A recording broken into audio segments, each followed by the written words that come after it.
According to Battersea Dogs and Cats Home, 2.7 million healthy dogs and cats were euthanised at pounds across the UK in 2021 due to them becoming overrun with abandonments and surrenders.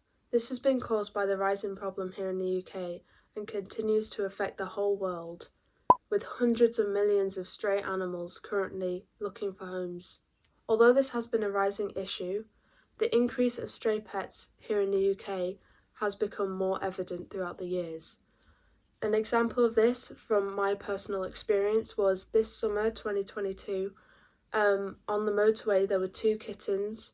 Unfortunately, one had been hit by a car, and the other one was wandering. It was unsafe for us to stop the car and to go get the kittens, but it was really upsetting to see that someone had abandoned 2 really young kittens. They looked about 6 to 8 weeks old. One was a white one that had unfortunately been hit, and one was a black kitten. Some general examples are on the 23rd of September 2022, a rabbit and a kitten were chucked out of a moving car in Chesterfield. They were luckily okay and were cared for by the RSPCA. And on the 29th of August this year, a cat and her kittens had been abandoned outside the Coventry RSPCA branch, but unfortunately their cattery and foster homes were all full at the time, meaning they couldn't take them in. Some facts and statistics. In 2020, the RSPCA investigated 57,000 complaints of animal cruelty. They took in over 31,000 animals, 6,000 of which were wildlife, and rehomed a total of 22,939 pets. This was down a bit from their usual 30,000 average from 2016 to 2019. This problem isn't just with dogs and cats. In 2021, 1,000 more cases of neglect was classed by the RSPCA in rabbits, bringing their total up to 5,451 neglected rabbits. The bunny crisis was officially labelled and talked about in the last week of September 2022, following the discovered increase of 28% of unwanted rabbits between the years of 2020 and 2021 that has continued to rise during this year. This spike has been caused by, quote, pets being acquired during lockdown and it leading to inexperienced owners growing tired of them and finding them difficult to care for or being unable to afford them amid the cost of living crisis. Buying from breeders. As you probably know, during lockdown puppies became even more popular because people had the time and wanted the company, not considering the longer term commitment that owning a dog requires. We are and will continue to see the negative impact of these impulse bought lockdown puppies. Because the demand for puppies increased drastically, more backyard and unqualified breeders took this as an opportunity to make money. They used their pets for profit, not caring about the health or well-being of them, which is heartbreaking. And until we put in the effort to stop this, it will only worsen, especially with the cost of living crisis, which pressures people into giving up their beloved pets daily.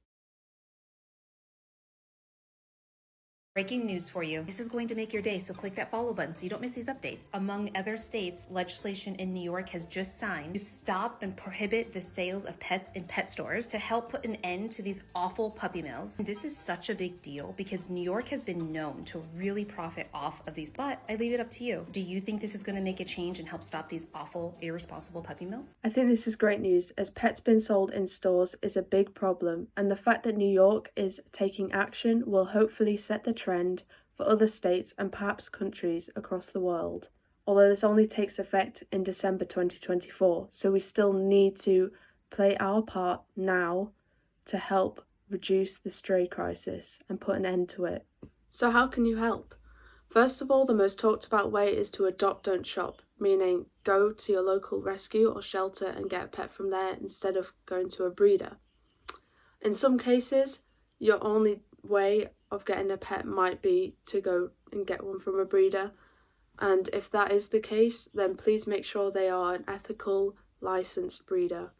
Second is to neuter your pets that can be. This will reduce your chance of having an accidental litter. It can also have health benefits such as reducing chances of certain cancers and reducing aggression in some animals. You could also volunteer at your local shelter, whether that's volunteering to work there, do dog walking, look after the cats, clean the kennels, or fostering. So if you can't afford to have a pet of your own right now and adopt one, you can always foster, where the costs are covered usually, and you just have to have time to look after them, and it gives you the experience of having your own pet, but while also helping out the shelter and the dog or cat or other animal that you're fostering. And donating to rescues is really helpful as it keeps them going. Usually they run on donations, so we want to keep the rescues open so that there aren't just a load of strays that are just wandering in the streets. So whether you can do fundraising or just donate monthly anyway, or just donating any old pet supplies that you don't need anymore, can be really helpful for the rescues and shelters. We need to work together to tackle this issue before it's too late. So I really hope this video has shed some light on a difficult topic and has given you something to think about. Thank you for watching. Bye.